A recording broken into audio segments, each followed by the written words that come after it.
Good morning everyone, my name is Michelle and I hope you're doing well. Look at the weather. When I came out to this very field yesterday morning, it was -3, it was freezing cold. This morning it's a tropical 9 degrees C because the wind has changed direction. When we get northerlies coming this way, it's cold. The north wind doth blow and we shall have snow. And that rhyme is absolutely true, because in winter, when we get northerlies, it's Arctic weather. But the wind has changed direction and it's now westerly coming this way. So it's warm, wet weather off the Gulf Stream.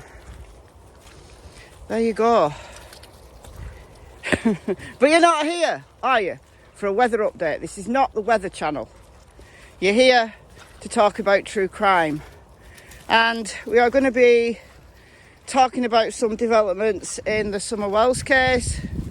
So when I say developments, I don't mean that they're any closer to finding Summer, rescuing Summer if she's alive, or laying her to rest if she isn't, or catching the person or persons that took her, that are responsible for her disappearance. There's none of that. And I know some of you guys have told me that you log into YouTube every day just in the hope that something has happened, that Summer has been found. And I do too. I absolutely do too. In the early days I was really hopeful, but the longer a missing child case goes on, the less likely it is to have certainly a happy ending, but also, cases start to go cold. And I don't think that's the case with Summer. I really don't. I don't think it's even close to going cold. I think the TBI and the FBI are so tight-lipped that I think they are deep within an investigation. That's my belief. I could be wrong. Honestly, my belief is that this will be solved in some way, shape or form. I think arrests will be made, but I don't know when that's going to be. I've no idea. Some news came out this week that warrants were going to be issued next week. I don't know where that information came from. I saw it on a couple of channels. I don't believe it, or at least I'll believe it when I see it, because the FBI don't tell anybody when warrants are going to be issued, because it gives a heads up to the people that they're going to issue the warrants against. So I don't believe that personally. I'll believe it when I see it. But I want to talk about a few things, just highlight a few things that has been going on in the Summer Wells case, or in the Summer Wells case on YouTube, not the legal case, but the case that's being discussed on YouTube in this video. Because over the last week, it's actually more than a week, isn't it, that I've been doing the Truth in the Hills series. So you can check out the Truth in the Hills playlist there in the cards. While I've been doing that series, I've been going right back to the beginning, and I've been looking at the initial statements, the initial information that was given, and then bringing on to look at the culture, embedding the case within the culture of the area in which Summer was growing up, because I absolutely think that's relevant. I'm sinking in this mud.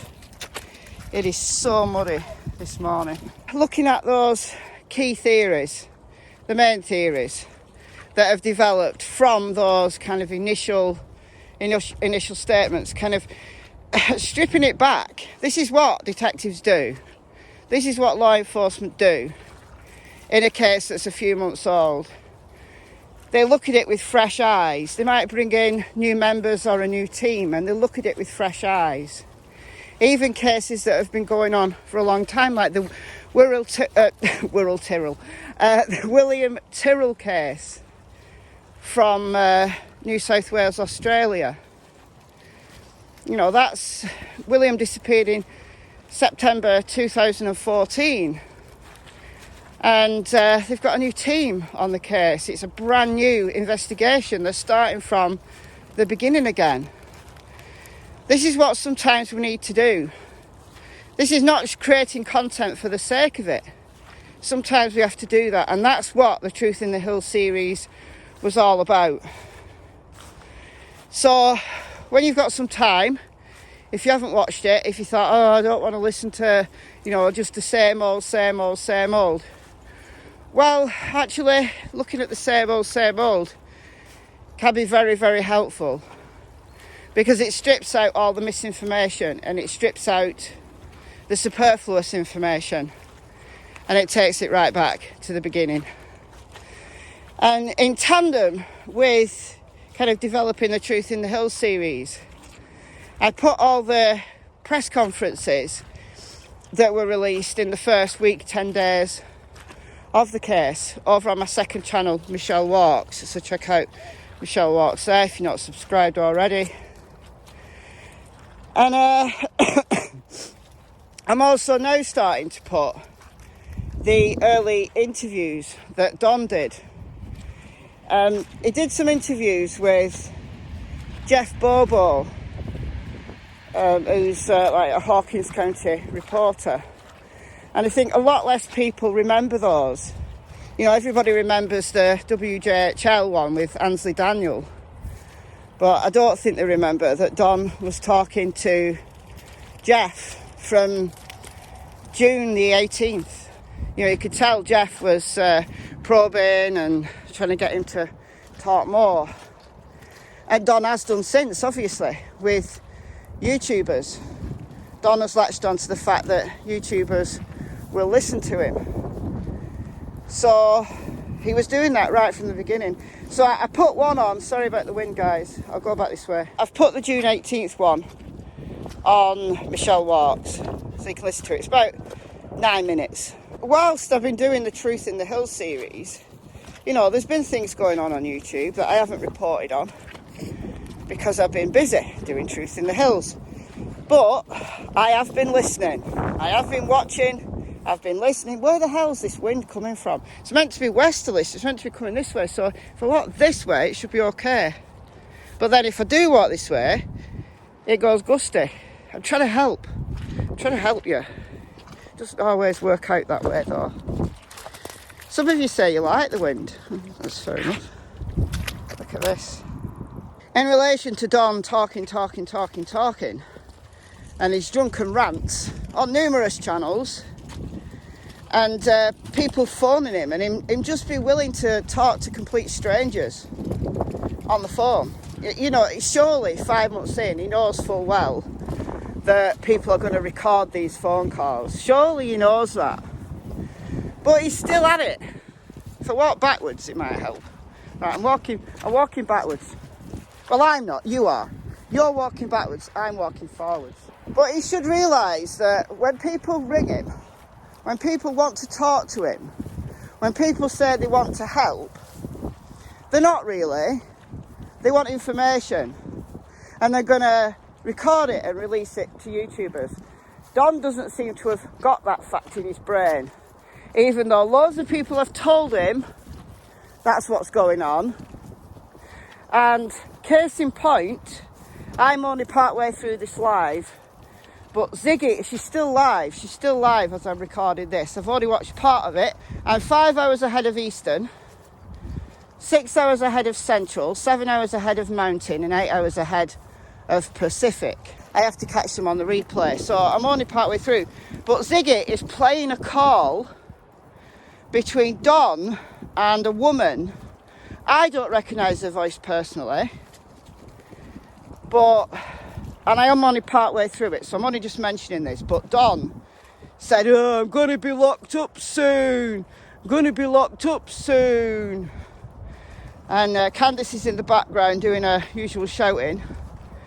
He's telling her to shut up and swearing at her. The usual disparaging comments. They're just abusing each other. And it's difficult to listen to, especially when they get really abusive. But I listen to this kind of thing because I think it gives us an insight into what Summer and her brothers put up with, were involved with, were in the house with.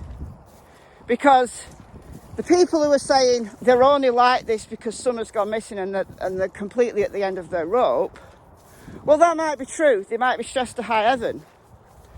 But they have not developed addictions because of Summer's disappearance.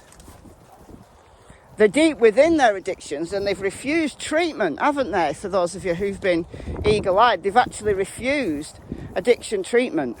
So it's like they're happy with this way that they're talking to each other. It seems that they're content with that. But they were drunk. It's obvious that they weren't sober. I just caught there. I'm getting locked up soon. No, you're not. No, you're not, said Candice. No, you're not, said Candice. And then there's another voice. I think Candice is on the phone to somebody. And where I left off on Ziggy's live, her and the chat were debating on whether it's Kim, who I don't know who that is, or Tim, who I believe is their manager. The puppet master, as Ziggy called it. The puppet master. I think he's someone from the church. Correct me if I'm wrong. Whoever's managing them, whoever manages the website, he's trying to stop Don from doing these late night YouTube appearances, and he hasn't done it. He hasn't done it for a while, has he? He hasn't done it for a while. Not to my knowledge, anyway. I don't know what to make of it.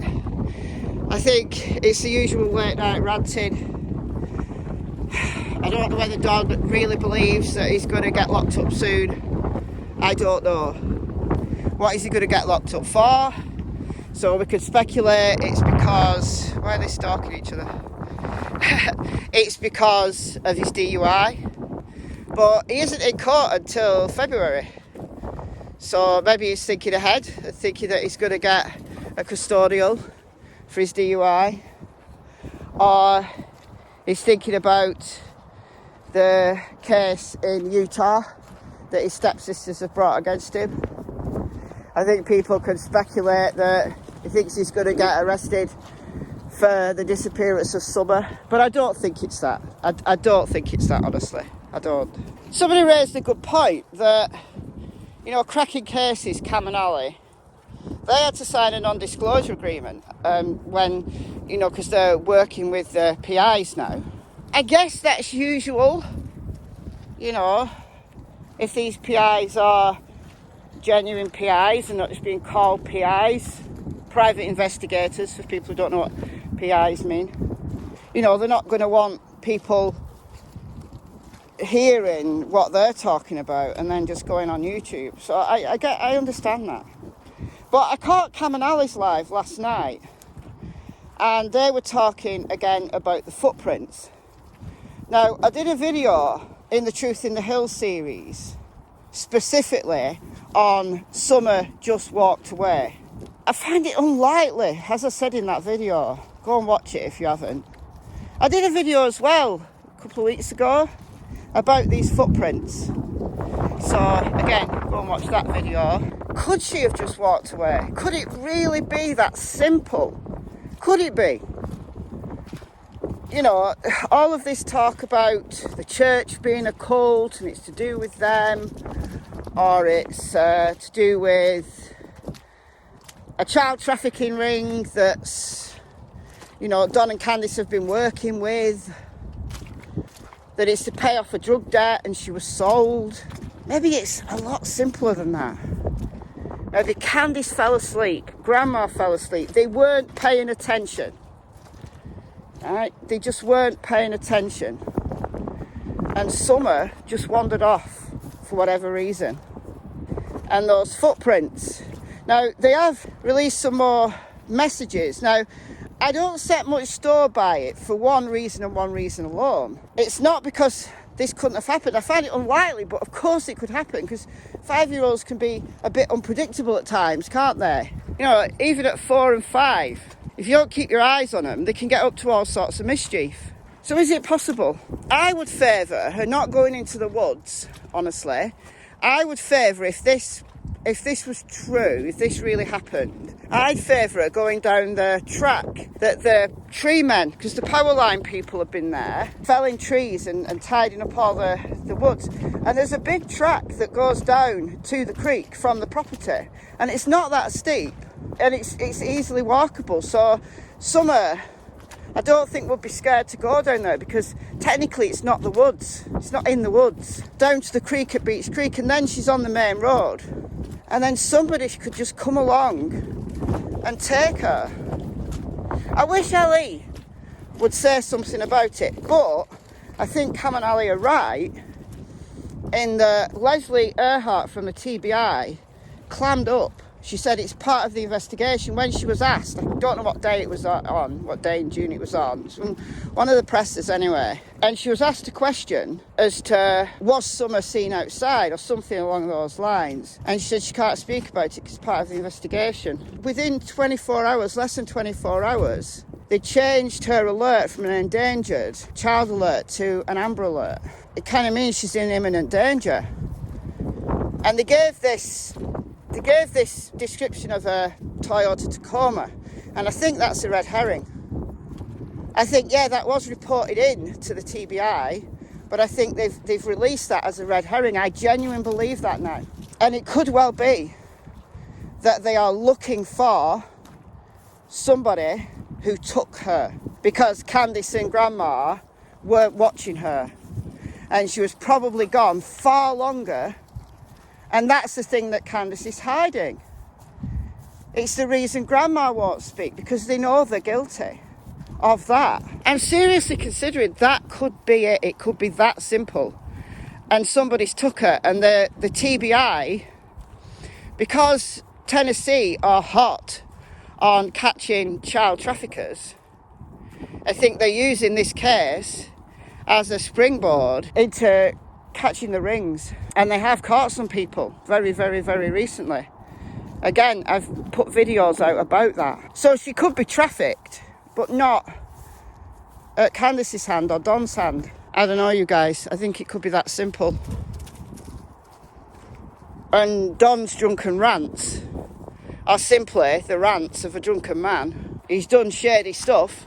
Probably will get locked up at some point. You see, something else, these footprints, I'd like to know what neighbour these footprints, because it was two different neighbours. I'd like to know in what direction, but it was the house next to. So was it the house on Beach Creek?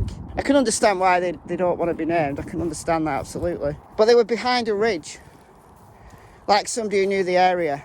And the truth, the real truth is in those hills. The truth is in the hills. Let me know what you think.